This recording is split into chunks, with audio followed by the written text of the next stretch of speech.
Well, welcome back, folks. We're now back over at the YL1 and we're preparing to install the right side cover that we just installed the oil pump in here. One thing I wanted to share with you before I go ahead and install the side cover, and I wanted to point something out to you regarding the kickstart mechanism.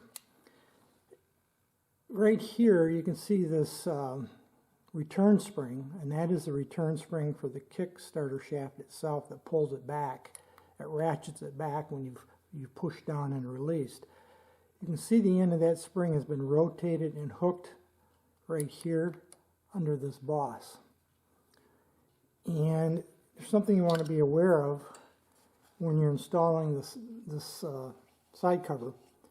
This part of the cover right here, this extension you can see I'm pointing to, when this cover is put in place like this, that extension right here will fit down over that face right there where that spring is hooked over. And that is intended to keep this shaft from rotating or moving out this way. Now I can tell you right now, if I was to pull on this shaft, there's a little bit of lateral movement there. That spring will pop off of that boss, and then you'll lose your return tension on the spring. Just something to be aware of. Right now it's hooked, it's not going anywhere, but if you're fiddling with the side cover and trying to get it to fit on, and you pull out on this shaft, you could pop that spring off its boss before you get the side cover all the way down, and this extension here, this part of the cover, captures it and keeps it from coming off. It's just something you want to be aware of. I'm going to reset up a bit here with the camera, and we'll go ahead and see about getting this side cover on. I think I've got everything about ready and prepared to install this right side cover. I have my tools all laid out. I have my fasteners. There's 8 total fasteners, or 6mm pinhead screws. I already have them lubricated with anti-seize. Those are ready to go. The gasket, the side cover gasket itself, I've already coated both sides with anti-seize. Makes it a lot easier to remove it potentially in the future if you have to. You'll notice also I have removed the foot peg bar that would come up underneath here, and it will get in the way of working around this kickstart shaft. Frankly, I think my biggest challenge here, this is very straightforward typically, but getting the gear here, the oil pump drive gear, to mesh with the pinion gear on the end here of the crankshaft might be a little bit of a challenge, because I can't really rotate this gear like I could if I had left the oil pump off the cover. Then I could rotate the gear as I would slide the cover on, and normally it'll just slip right into place. So I might have to adjust a little bit here with a socket on the end of either end of the crankshaft to rotate that crankshaft back and forth a little bit. I can't do it with a clutch, obviously, because the cover will be covering the clutch basket. First thing I'm going to do, of course, is put on the gasket. You'll notice there's a dowel pin here on the front, and there's a second dowel pin back here behind the clutch basket. You may not be able to see that from your perspective. You want to make sure both those dowel pins are in place, because that's what locates both the gasket here and the side cover itself. If you're concerned about the gasket popping off, you could put a little grease on the back side to hold it in place, but I don't think I'm going to need to do that here in this particular case. Next thing I'm going to do is I'm going to take a little grease, just regular old everyday grease, and I'm going to put it along the edges, the leading edge here, a little bit on the shaft of the kickstart shaft to ease the grease seal or oil seal that is already installed in the side cover. That just makes it a little easier for the seal. And I'll do the same thing here just for good measure. A little grease make things a little bit easier. One other thing I don't think I mentioned is before I started this, I blew with gentle compressed air, I blew everything out in here, make sure there was no dust or debris that had accumulated in over the months where this has been sitting exposed. Obviously we'll want it nice and clean. So I think we've got everything about ready to go here. The oil feed lines have to go up underneath the carburetors. So I'm going to just carefully slip those up underneath there. Make sure my gasket stays in place.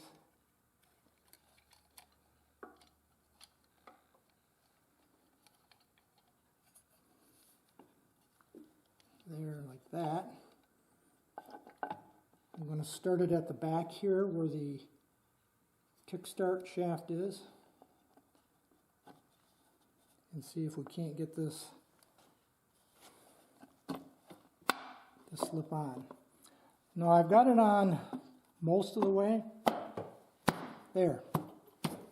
That just popped on real nice and easy, so I didn't have to worry about rotating that drive gear. It probably, I'm guessing what happened when I pushed the cover on, the gear itself just indexed itself right into the drive pinion gear. The grommet here is nice and tight and clean, and I think we're in all the way around. So now we'll go ahead and start putting our screws in. Again, these have been pre-lubricated with anti-seize. These are all the same length. I believe they're 30 millimeter, with the exception of one of them. I've got to check and see which one it is. That's a 40 millimeter. Make sure I get them in the right spot here.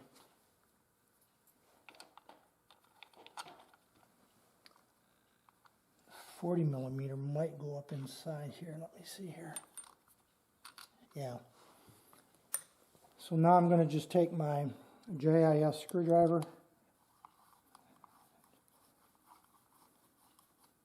and just start the screws down.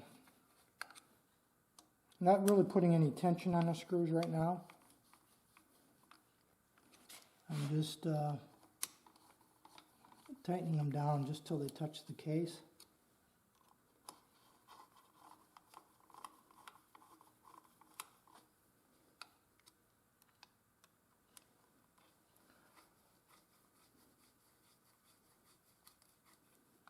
These are all new screws, by the way.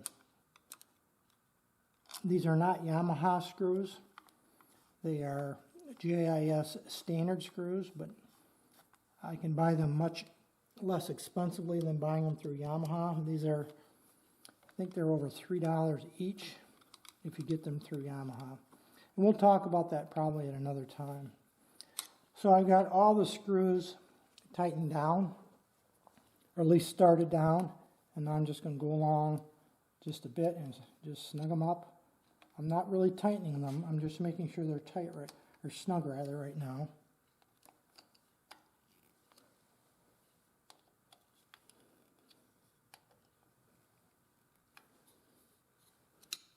There's that one that's up inside of here.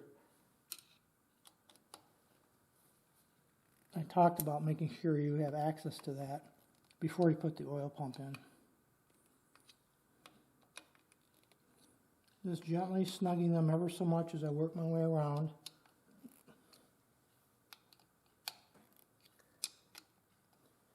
If you're thinking to yourself, why isn't he doing that in a crisscross pattern? I will when I do the final tightening. We're going to now go ahead and torque all the fasteners down all the way around equally on a M6 mild steel fastener, and that's what these are. The standard torque recommended is 5 foot-pounds.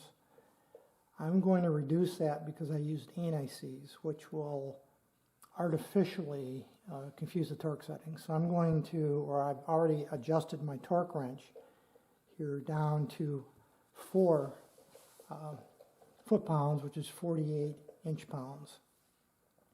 Here's a little tip for you if you're going to be using something like an impact driver. bit to tighten your screws up.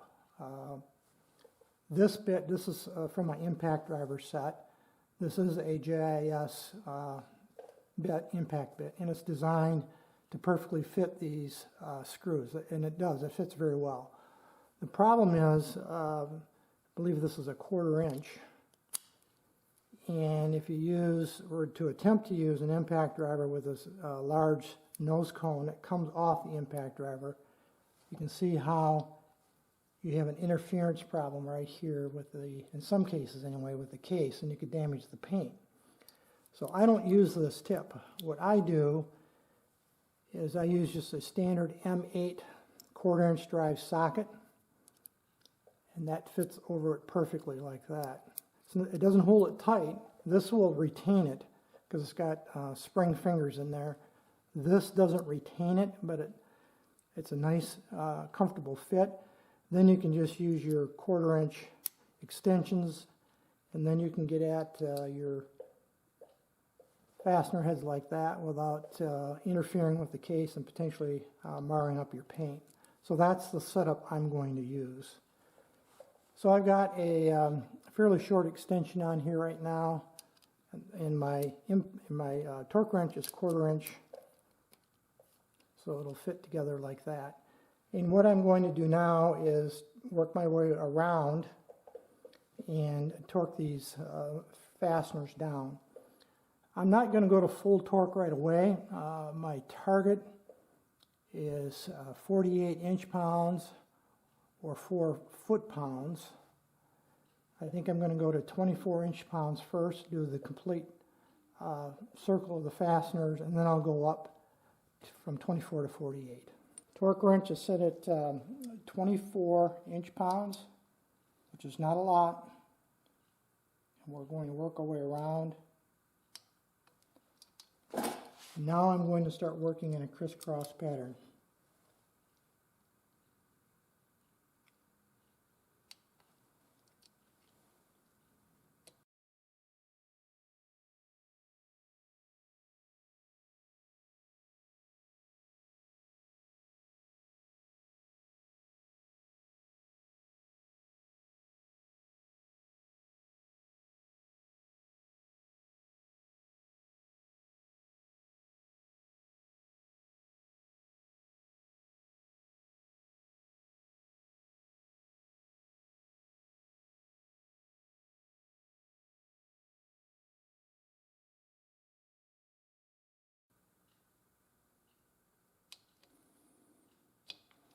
So I completed a full round at 24 inch-pounds. I'm now going to bump it up to 48 inch-pounds, 4 foot-pounds, and this will be the final torque.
And we're done.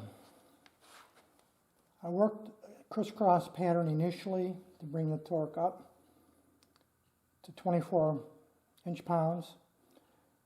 Then I reset my torque wrench to 48 inch-pounds or 4 foot-pounds. And again, did a crisscross pattern. Then I Once I got the torque wrench to click out all the way around, then I just worked my way all the way back around one last time to make sure that all the screws were tight, none of them were missed.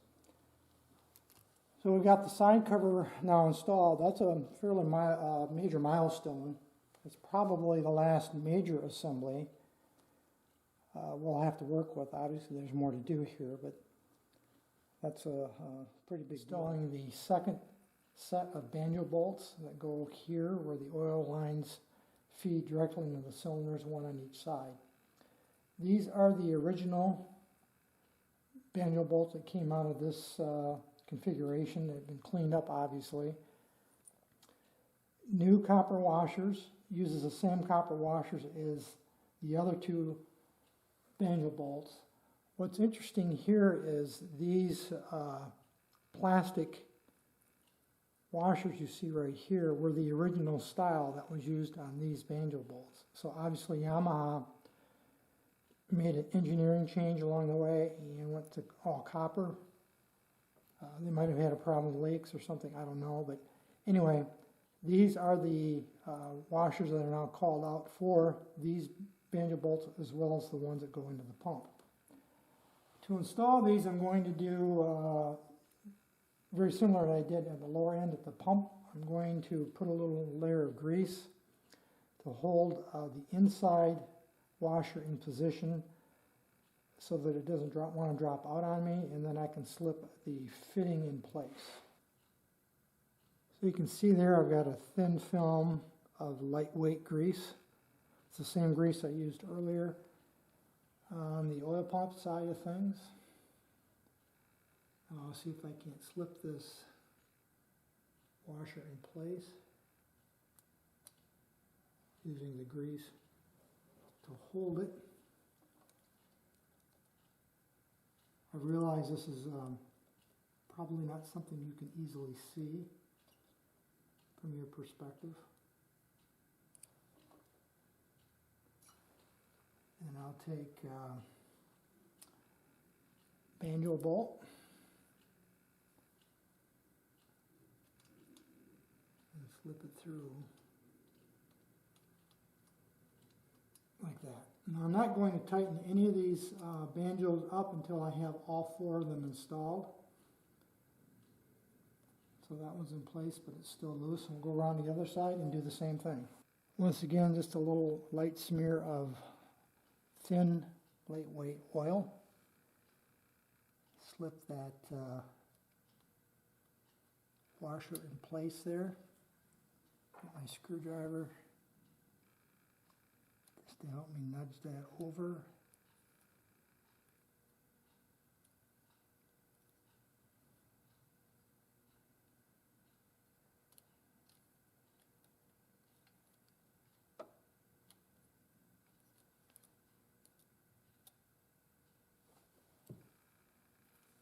Banjo bolt.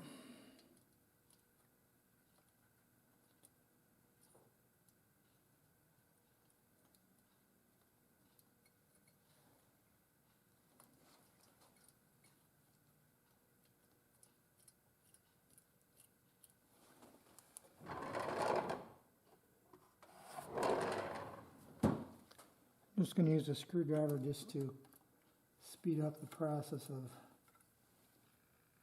threading that in.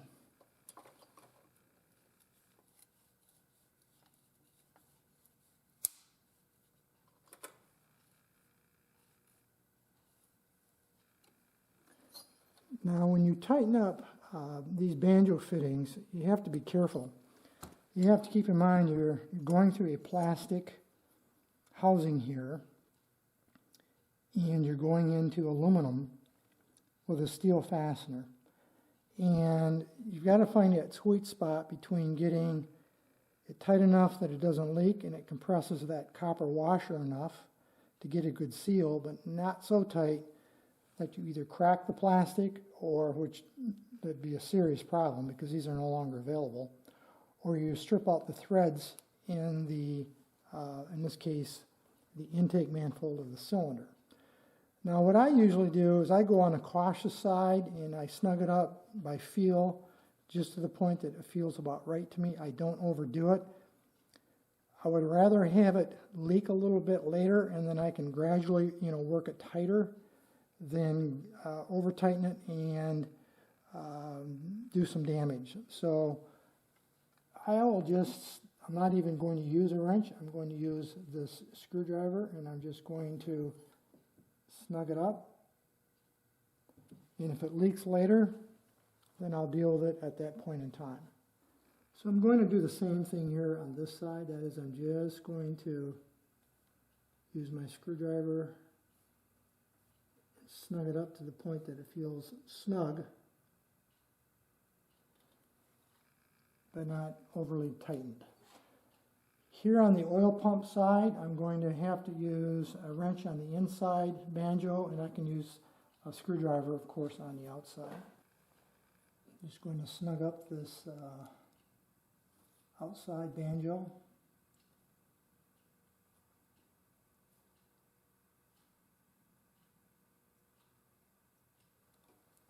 I looked this over carefully and I decided to just temporarily remove the oil feed line that I put on the previous video. I should have left that off so that I can get up in there and get at that top banjo fitting, which I know you probably can't see from your perspective.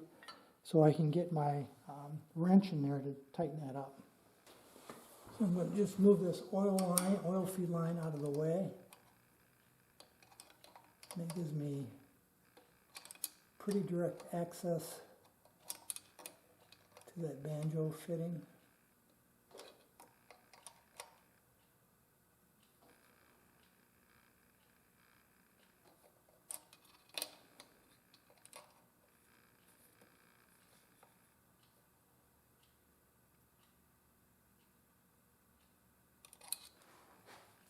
I got that tight, and I will put this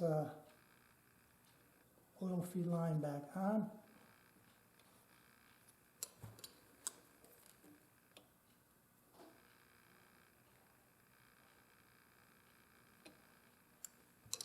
Get that down all the way, and slide our clamp back in place.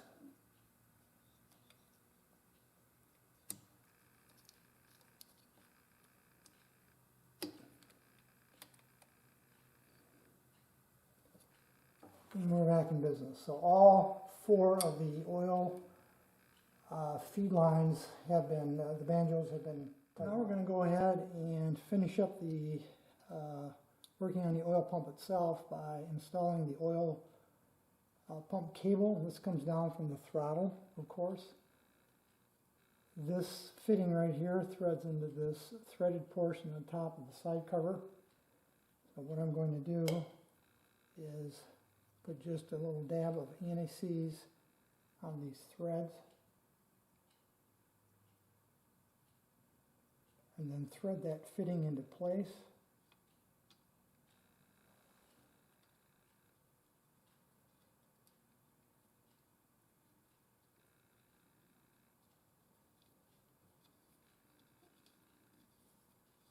Like so.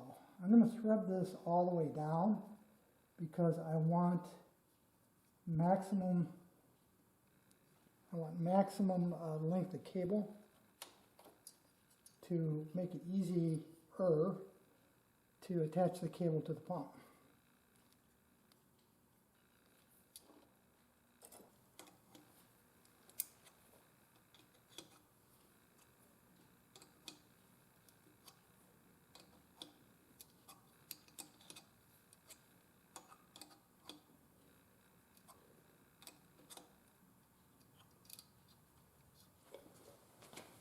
It's far enough, it's not about all the way. Now I've got the cable down in here. You can see the cable right there. Now the cable will wrap around this black spool, it's called a spool, which rotates, so as the cable pulls up, it'll rotate the spool this way, or counterclockwise as I'm facing it. If you rotate the spool around, you will see a notch right here cut in the end of the spool, and that is for the cable end, or the barrel right there, to fit into that notch. Let's see if we can get that in. Like that. See how that slips in? And then the cable wraps around the spool. I'm just going to let that spool gradually retract. And we've got the cable now connected. Certainly, as I get in a little further and get to the point of running the engine, I will have to adjust. There's a, I recall, it's been a while since I worked on a Yamaha oil pump. There's a setting that you've got to work with to get the right amount of pull on the cable to rotate that spool the appropriate amount to feed oil into the system. But for right now, I'm going to just leave it the way it is, and we'll get into those kind of adjustments later. So now I've got the oil pump cable installed, I'm going to pull on the other end, the throttle end. And you can see how it works. Move on now to hooking up the oil pump feed pipe or line to the bottom of the oil tank. Again, it's very straightforward. You can see right there. I don't think I'm going to have any trouble getting this on. I'll just push it up all the way. And I did square off the end of that feed line or feed pipe. I don't know if you remember that when I fed it through this fitting over here, I 45'd it. Well, I squared it up. Let me get my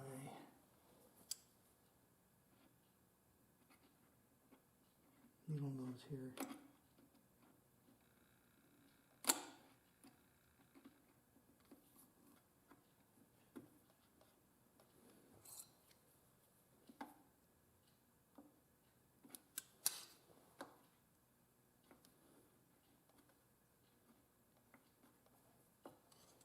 And I think we've got the oil pump all tied in. All the feed lines are connected. The banjo bolts are tight, at least initially. Oil pump cable's on. Have to make some adjustments to that later on, but at this point, the primary assembly of the oil pump and tank is done, and we can move on.